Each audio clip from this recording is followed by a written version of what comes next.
ಕೋಡುಬಳೆ ಅಂದ್ರೆ ಅಡುಕಲೆ. ಪತಿ ಕೊಂದು ಹೈಡ್ರಾಮಾ ಮಾಡ್ತಿದ್ದ ಪತ್ನಿಯ ಬಂಧನ ಆಗಿದೆ.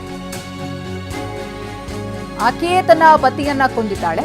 ಅದಾದ್ಮೇಲೆ ಹೈಡ್ರಾಮಾ ಮಾಡಿದ್ರು. ಮೈಸೂರಿನಲ್ಲಿ ಹಂತಕ ಪತ್ನಿಯನ್ನ ಪೊಲೀಸರು ಅರೆಸ್ಟ್ ಮಾಡಿದ್ದಾರೆ.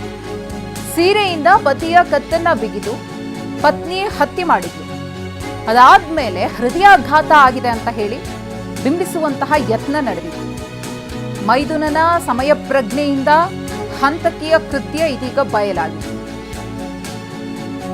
ಹೇಗಾಯಿತು ಕೃತ್ಯ, ಯಾಕಾಯಿತು, ಇದೆಲ್ಲದರ ಬಗ್ಗೆಯೂ ಕೂಡ ಡೀಟೇಲ್ಸ್ ಅನ್ನ ಕೊಡ್ತೀವಿ. ತನ್ನ ಪತಿಯನ್ನ ಸೀರೆಯಿಂದ ಕತ್ತು ಬಿಗಿದು ತಾನೇ ಕೊಂದಿದ್ದಾಳೆ. ಅದಾದ್ಮೇಲೆ ಹಾರ್ಟ್ ಅಟ್ಯಾಕ್ ಆಗಿದೆ ಅಂತ ಹೇಳಿ ಎಲ್ಲರನ್ನೂ ಕೂಡ ಸೇರಿಸಿದ್ದಾಳೆ. ಸಾಂಪ್ರದಾಯಿಕ ರೆಸಿಪಿ, ಮತ್ತಷ್ಟು ಬೇಕೆನಿಸುವ ರುಚಿ. ಕೋಡುಬಳೆ ಅಂದ್ರೆ ಅಡುಕಲೆ. ಆನಂತರದಲ್ಲಿ ಮೈದುನನಿಗೇನೋ ಅನುಮಾನ ಬಂದಿದೆ. ಆತನ ಸಮಯ ಪ್ರಜ್ಞೆಯಿಂದಾಗಿ ಈ ಹಂತಕಿಯ ಕೃತ್ಯ ಬಟಾ ಬಯಲಾಗಿದೆ. ನಿತ್ಯಾನಂದ ಮೃತದೇಹ. ರಾತ್ರಿ ಪಾರ್ಟಿಯನ್ನ ಮುಗಿಸಿ ಮನೆಗೆ ಪತಿ ನಿತ್ಯಾನಂದ ಬಂದಿದ್ರು. ಬೆಳಗ್ಗೆ ಆದ್ರೂ ಮನೆಯಿಂದ ಹೊರಗೆ ಬಾರದ ಪತ್ನಿ ಸುಶೀಲ. ಸ್ನೇಹಿತರು ಕಾಲ್ ಮಾಡಿದ್ರು ಕೂಡ ನಿತ್ಯಾನಂದ ಆನ್ಸರ್ ಮಾಡಿರಲಿಲ್ಲ. ಮನೆಗೆ ಹುಡ್ಕೊಂಡು ಅವರ ಸ್ನೇಹಿತ ದರ್ಶನ್ ಬಂದಿದ್ರಂತೆ.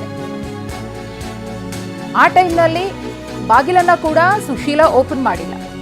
ಕುಡಿದ ಮತ್ತಿನಲ್ಲಿ ಪತಿ ಮಲಗಿದ್ದಾರೆ ಅಂತ ಹೇಳಿದ್ದಾಳೆ. ಅದಾದ್ಮೇಲೆ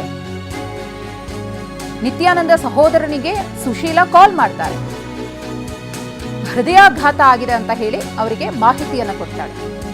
ಅಷ್ಟು ಮಾತ್ರವಲ್ಲ, ಪತಿಯ ಶವದೆದುರು ಗೋಳಾಡಿ ಅಕ್ಕಪಕ್ಕದವರನ್ನ ಕರೆಸಿದ್ಲು ಪತ್ನಿ. ಹಂತಕಿ ಸುಶೀಲ, ಹತ್ಯೆಯಾದಂತಹ ವ್ಯಕ್ತಿ ನಿತ್ಯಾನಂದ. ರಾತ್ರಿ ಪಾರ್ಟಿ ಮುಗಿಸ್ಕೊಂಡು ನಿತ್ಯಾನಂದ ಮನೆಗೆ ಬಂದಿದ್ರು. ಆ ಟೈಮ್ನಲ್ಲೇ ಆಗಿರುವಂತಹ ಹತ್ಯೆ ಇದು. ಬೆಳಗ್ಗೆ ನಿತ್ಯಾನಂದ ಅವರ ಫ್ರೆಂಡ್ಸ್ ಕಾಲ್ ಮಾಡಿದ್ದಾರೆ. ಯಾರ ಕಾಲ್ಗೂ ಕೂಡ ಉತ್ತರ ಬಂದಿಲ್ಲ, ಕಾಲ್ ರಿಸೀವ್ ಮಾಡಿಲ್ಲ. ಇದರಿಂದ ಅನುಮಾನಗೊಂಡು ಅವರ ಸ್ನೇಹಿತರ ಬಳಗದ ಪೈಕಿ ಒಬ್ಬರಾದಂತಹ ದರ್ಶನ್ ಮನೆ ಹತ್ರ ಬರ್ತಾರೆ. ಆಗ ಅವ್ರು ಪಾರ್ಟಿ ಮುಗಿಸ್ಕೊಂಡು ಬಂದು ಮಲಗಿದ್ದಾರೆ ಅಂತ ಹೇಳಿ ಅವರನ್ನು ವಾಪಸ್ ಕಳಿಸಿ ಅದಾದ ಸ್ವಲ್ಪ ನಂತರದಲ್ಲಿ ಅವರ ಸಹೋದರನಿಗೆ ಕರೆ ಮಾಡಿ ಈ ರೀತಿ ಹಾರ್ಟ್ ಅಟ್ಯಾಕ್ ಆಗಿದೆ ಅನ್ನೋ ಕಥೆ ಕಟ್ಟಿದ್ರು. ಪತಿಯ ಅಂತಿಮ ದರ್ಶನಕ್ಕೆ ಮನೆಯ ಹಾಲ್ನಲ್ಲೇ ವ್ಯವಸ್ಥೆಯನ್ನ ಮಾಡಲಾಗಿತ್ತು. ಅಂತಿಮ ನಮನಕ್ಕೆ ಮೃತನ ಸಹೋದ್ಯೋಗಿಗಳು ಬಂದಿದ್ರು. ನಿತ್ಯಾನಂದ ಸಹೋದರ ಸಂಬಂಧಿಕರೂ ಕೂಡ ಬಂದಿದ್ರು. ಈ ವೇಳೆ ನಿತ್ಯಾನಂದನ ಕುತ್ತಿಗೆ ಭಾಗದಲ್ಲಿ ಕಲೆ ಪತ್ತೆಯಾಗಿದೆ. ಅಂದ್ರೆ ಸೀರೆಯಿಂದ ಬಿಗಿದು ಆಕೆಯನ್ನ ಹತ್ಯೆ ಮಾಡಲಾಗಿತ್ತಲ್ಲ, ಆ ಕಾರಣಕ್ಕೋಸ್ಕರ ಆ ಕಲೆ ಆತನ ಕುತ್ತಿಗೆಯ ಮೇಲೆ ಹಾಗೆ ಇತ್ತು. ಅದನ್ನ ನೋಡಿದಂತಹ ನಿತ್ಯಾನಂದ ಅವರ ಸಹೋದರ ಪೊಲೀಸರಿಗೆ ಮಾಹಿತಿಯನ್ನ ಕೊಡ್ತಾರೆ, ಏನೋ ತಪ್ಪಾಗಿದೆ ನೋಡಿ ಅಂತ. ಅದಾದ್ಮೇಲೆ ಪೊಲೀಸರು ಸುಶೀಲಾಳನ್ನ ವಶಕ್ಕೆ ಪಡೆದು ವಿಚಾರಣೆ ಮಾಡಿದಾಗ ಆಕೆ ತಪ್ಪೊಪ್ಕೊಂಡಿದ್ದಾಳೆ. ನಿತ್ಯಾನಂದನವರು ನನಗೆ ಮೊದಲಿಂದನೂ ಫ್ರೆಂಡು. ನನಗೆ ಇವತ್ತಿನ ಬೆಳಗ್ಗೆ ಪ್ರಕಾಶ್ ಅಂತ ನನ್ನ ಫ್ರೆಂಡ್, ಅವ್ರ ಫ್ರೆಂಡು ಇಲ್ಲೇ ಪಕ್ಕದಲ್ಲಿ ಇದ್ದವರು, ಈಗ ಕಾಮಾಕ್ಷಿ ಆಸ್ಪತ್ರೆ ಎಲ್ಲ ಮನೆ ಅಂತ ನನಗೆ ಗೊತ್ತಿಲ್ಲ. ಅವ್ರು ಬಂದರು ಇದ್ದಕ್ಕಿದ್ದಂಗೆ. ಬಂದು ಬಾಗಿಲು ಕೊಟ್ಟು ನನಗೆ ಹೇಳಿದ್ರು, ಹಿಂಗೆ ನಿತ್ಯಾನಂದ ಹಾರ್ಟ್ ಅಟ್ಯಾಕ್ ಆಗಿದೆ ಅಂತ. ಹಂಗೆ ನನಗೆ ಮಾಹಿತಿ ಗೊತ್ತಾಗಿದ್ದು. ತಕ್ಷಣ ನಾನೇನು ಮಾಡಿದೆ, ನಾನು ಇಲ್ಲಿ ಬಂದು ನಮಗೆ ಅವ್ರ ರಿಲೇಟಿವ್ಸ್ಗೆ ಎಲ್ಲರಿಗೂ ನಾನು ಫೋನ್ ಮಾಡಿಬಿಟ್ಟು ನಾನು ಇದು ಮಾಡಿದೆ. ಆಗ ಅವ್ರ ಮಿಸ್ಸಸ್ಸಿಗೆ ಕೇಳಿದಾಗ ಏನಾಯಿತು ಅಂದಾಗ, 2 ಗಂಟೆ ಅಷ್ಟೊತ್ತಲ್ಲಿ ಹಾರ್ಟ್ ಅಟ್ಯಾಕ್ ಆಯಿತು, ಕಾಮಾಕ್ಷಿ ಆಸ್ಪತ್ರೆಗೆ ಕರ್ಕೊಂಡೋಗಿದ್ದು, ಆಮೇಲೆ ಅವ್ರು ಡ್ರಿಂಕ್ಸ್ ಮಾಡಿದ್ರು ಅಂತ ನೋಡಲಿಲ್ಲ ಅಂತ ಒಂದು ಮಾಹಿತಿ ಕೊಟ್ಟರು. ನಾವೇನೇನು ಜಾಸ್ತಿ ಫೀಲಿಂಗ್ಸಲ್ಲಿ ಇರ್ತಲ್ಲ, ನಾವೇನು ಜಾಸ್ತಿ ಮಾತಾಡೋಕ್ಕೆ ನಮಗೆ ಅದೇ ಅವರು ಆ ಕಡೆ ರೂಮಿಂದ ಈ ಕಡೆಗೆ ಬಾಡಿ ಶಿಫ್ಟ್ ಮಾಡಿ ಹಾಲ್ಗೆ ಹಾಕುವಾಗ ಅವರ ಬ್ರದರ್ ಟೀಮ್ ಇದು ಫ್ರೆಂಡ್ಸ್ ಇದ್ರಲ್ಲ, ಅವ್ರನ್ನ ಮಲಗಿಸುವಾಗ ಇಲ್ಲೊಂದು ಸ್ವಲ್ಪ ಏನೋ ಮಾರ್ಕ್ ಆದಂಗೆ ಇತ್ತು. ಆವಾಗ ಡೌಟ್ ಬಂದಿದ್ದು ಅಷ್ಟೇ. ಹಾಂ, ಎಲ್ಲ ಅವರ ಬ್ರದರ್ ಎಲ್ಲ ಇನ್ಫಾರ್ಮ್ ಮಾಡಿದೆ. ತಪ್ಪು, ನಾವು ತಪ್ಪು ಅಂತ ಹೇಳ್ತೀವಿ. ಯಾರೇ ಆಗಿದ್ರು ಶಿಕ್ಷೆ ಆಗಬೇಕು, ಆ ಥರ ನಾನು ಹೇಳ್ತೀನಿ. ಹೌದು, ತುಂಬ ಶಾಕಿಂಗ್ ಅನಿಸುತ್ತೆ. ಯಾಕಂದರೆ ನಾವು ಬಂದು ನೋಡಿದ್ದಾಗ ಅವ್ರದ್ದು ಮುಖ ನೋಡಿದಾಗಲೇ ನಮಗೊಂಥರ ಈ ಥರನೂ ಇದ್ದಾರೆ. ಮತ್ತಷ್ಟು ಮಾಹಿತಿಯನ್ನ ಕೊಡೋದಕ್ಕೆ ನಮ್ಮ ಪ್ರತಿನಿಧಿ ರಾಮ್ ಇದೀಗ ನೇರ ಸಂಪರ್ಕದಲ್ಲಿದ್ದಾರೆ. ರಾಮ್, ಯಾವ ಕಾರಣಕ್ಕೋಸ್ಕರ ಪತಿಯನ್ನ ಈ ರೀತಿಯಾಗಿ ಹತ್ಯೆ ಮಾಡಲಾಗಿದೆ? ದಂಪತಿಯ ನಡುವೆ ಏನ್ ಸಮಸ್ಯೆ ಆಗಿತ್ತು? ಏನ್ ಹೇಳ್ತಾರೆ ಸ್ನೇಹಿತರ ಬಳಗ ಮತ್ತು ಅವರ ಕುಟುಂಬಸ್ಥರು ಅಂತ?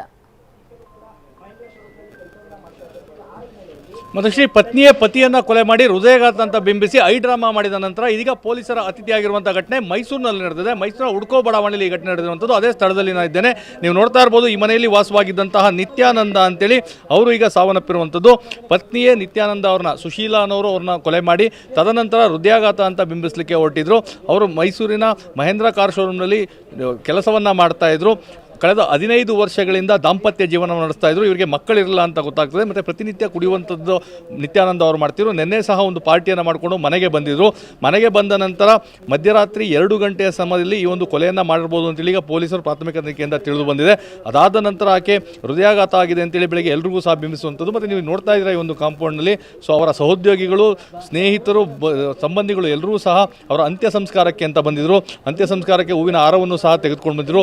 ಅವೆಲ್ಲವನ್ನೂ ಸಹ ಈಗ ಕಾಂಪೌಂಡ್ನಲ್ಲಿ ಹಾಕಿರುವಂಥದ್ದು. ಅಂದರೆ ಮೊದಲು ಆಕೆ ಏನು ಹೃದಯಾಘಾತ ಅಂತೇಳಿ ಬಿಂಬಿಸಿದ್ರು. ಹೀಗಾಗಿ ಎಲ್ಲೋ ಹಾರ್ಟ್ ಅಟ್ಯಾಕಿಂದ ಅವರು ಸಾವನ್ನಪ್ಪಿದ್ದಾರೆ ಅಂತೇಳಿ ಎಲ್ಲರೂ ಭಾವಿಸಿದ್ರು. ಅಂತಿಮ ದರ್ಶನಕ್ಕಾಗಿ ಮನೆಯ ಕೊಠಡಿಯಿಂದ ಹಾಲ್ಗೆ ತಂದು ಇಟ್ಟಂಥ ಸಂದರ್ಭದಲ್ಲಿ ಅವರ ಸಹೋದರ ಏನಿಲ್ಲಿ ಬಂದಿದ್ರು. ಅವರು ಕುತ್ತಿಗೆಯಲ್ಲಿ, ನಿತ್ಯಾನಂದ ಅವರ ಮೃತದೇಹದ ಕುತ್ತಿಗೆಯಲ್ಲಿದ್ದ ಮಾರ್ಕನ್ನು ಗಮನಿಸಿ ಅನುಮಾನವನ್ನು ವ್ಯಕ್ತಪಡಿಸಿದ್ರು. ತದನಂತರ ಪೊಲೀಸರಿಗೆ ಮಾಹಿತಿಯನ್ನು ನೀಡಲಾಯಿತು. ಪೊಲೀಸರು ಸ್ಥಳಕ್ಕೆ ಬಂದು ವಿಚಾರಣೆಯನ್ನು ನಡೆಸಿದ ನಂತರ ಮೊದಲೆಲ್ಲ ಆಕೆ ಹಾರ್ಟ್ ಅಟ್ಯಾಕ್ ಆಗಿರುವಂಥದ್ದು, ಸೊ ರಾತ್ರಿ ಕುಡಿದಿದ್ರು, ನಾನು ಆಸ್ಪತ್ರೆಗೂ ಸಹ ಕರ್ಕೊಂಡೋಗಿದೆ, ಈ ರೀತಿಯಾದಂತಹ ಕಟ್ಟುಕತೆಯನ್ನು ಕಟ್ಟುವಂಥ ಕೆಲಸವನ್ನು ಮಾಡಿದ್ರು. ಆದರೆ ತದನಂತರ ಪೊಲೀಸರು ತಮ್ಮ ಭಾಷೆಯಲ್ಲಿ ವಿಚಾರಣೆಯನ್ನು ಮಾಡಿದಂಥ ಸಂದರ್ಭದಲ್ಲಿ ಆಕೆ ನಾನೇ ಕೊಲೆ ಮಾಡಿದ್ದು ಅಂತೇಳಿ ರಾತ್ರಿ ಅಂದರೆ ಸೀರೆ ಮತ್ತು ಇದರಿಂದ ಕುತ್ತಿಗೆಯನ್ನು ಬಿಗಿದು ಕೊಲೆ ಮಾಡಿ ಈ ಥರ ಹೃದಯಾಘಾತ ಆಯಿತು ಅಂತೇಳಿ ಬಿಂಬಿಸಿದೆ ಅಂತೇಳಿ ಒಪ್ಕೊಂಡಿರುವಂಥದ್ದು. ಸದ್ಯ ಪೊಲೀಸರು ಆಕೆಯನ್ನು ವಶಕ್ಕೆ ಪಡೆದುಕೊಂಡು ಹೆಚ್ಚಿನ ವಿಚಾರಣೆ ನಡೆಸ್ತಾ ಇದ್ದಾರೆ. ಸದ್ಯಕ್ಕೆ ಕೊಲೆಗೆ ನಿಖರವಾದಂತಹ ಕಾರಣ ತಿಳಿದು ಬಂದಿಲ್ಲ. ಪತ್ನಿ ಮಾತ್ರ ಈ ಒಂದು ಕೊಲೆಯಲ್ಲಿ ಭಾಗಿಯಾಗಿರುವಂಥದ್ದು ಅಥವಾ ಆಕೆಗೆ ಇನ್ಯಾರು ಸಾಥನ್ನು ನೀಡಿದ್ದಾರಾ, ಇವೆಲ್ಲವೂ ಸಹ ಪೊಲೀಸ್ ತನಿಖೆಯಿಂದ ಹೊರಬರಬೇಕಾಗ್ತದೆ. ಕುವೆಂಪು ನಗರ ಪೊಲೀಸರು ಸದ್ಯ ಪ್ರಕರಣವನ್ನು ದಾಖಲಿಸಿಕೊಂಡು ತನಿಖೆಯನ್ನು ನಡೆಸ್ತಾ ಇದ್ದಾರೆ. ಸೊ ಯಾರಿಗೂ ಸಹ ಒಂದು ಅನುಮಾನ ಬಂದಿರಲ್ಲ. ಯಾಕಂದರೆ ರಾತ್ರಿ ಪಾರ್ಟಿ ಸ್ನೇಹಿತರ ಜೊತೆ ಮಾಡ್ಕೊಂಡು ಬಂದು ಬೆಳಗ್ಗೆ ಮಲಗಿದ್ರು. ಬೆಳಗ್ಗೆ ಅವರ ಸ್ನೇಹಿತರು ಕರೆ ಮಾಡಿದ್ರು ಸಹ ಅವರು ಕರೆಯನ್ನು ಸ್ವೀಕರಿಸಿರಲಿಲ್ಲ. ದರ್ಶನ್ ಅಂತ ಸ್ನೇಹಿತ ಮನೆ ಹತ್ರನೇ ಬಂದು ಪತ್ನಿಯನ್ನು ವಿಚಾರಿಸಿದ್ರು ಸಹ ಆಕೆ ಇಲ್ಲ ಅವ್ರು ಇನ್ನೂ ಮಲಗಿದ್ದಾರೆ ಅನ್ನೋ ಒಂದು ಮಾಹಿತಿಯನ್ನು ನೀಡಿದರು. ಸೊ ಮೋಸ್ಟ್ಲಿ ನೆನ್ನೆ ಪಾರ್ಟಿಯಿಂದ ಬಂದು ಮಲಗಿರ್ಬೋದು ಅಂತಲೇ ಎಲ್ಲರೂ ವಾಪಸ್ ಹೋಗಿದ್ರು. ಆದರೆ ಯಾವಾಗ ಈಕೆಯ ಹೃದಯಾಘಾತದಿಂದ ಆಯಿತು ಅಂತೇಳಿ ಅಕ್ಕಪಕ್ಕದವ್ರನ್ನೆಲ್ಲ ಕರೆದು, ಅಷ್ಟೇ ಅಲ್ಲ ಸಹೋದರನಿಗೂ ಸಹ ಕರೆ ಮಾಡಿ ತಿಳಿಸಿದ್ರು. ಎಲ್ಲರೂ ಸಹ ಎಲ್ಲೋ ಒಂದು ಕಡೆ ಹೃದಯಾಘಾತ ಆಗಿರ್ಬೋದು ಅಂತಲೇ ಭಾವಿಸಿದ್ರು.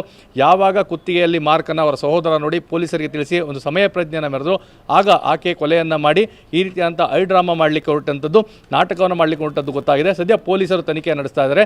ತನಿಖೆಯ ನಂತರವಷ್ಟೇ ಈ ಕೊಲೆಗೆ ನಿಖರವಾದಂತಹ ಕಾರಣ ತಿಳಿದು ಬರಬೇಕಾಗಿದೆ. ಮಧುಶ್ರೀ, ಧನ್ಯವಾದ ರಾಮ್ ತಮ್ಮ ಮಾಹಿತಿಗಾಗಿ. ಕೋಡುಬಳೆ ಅಂದ್ರೆ ಅಡುಕಲೆ.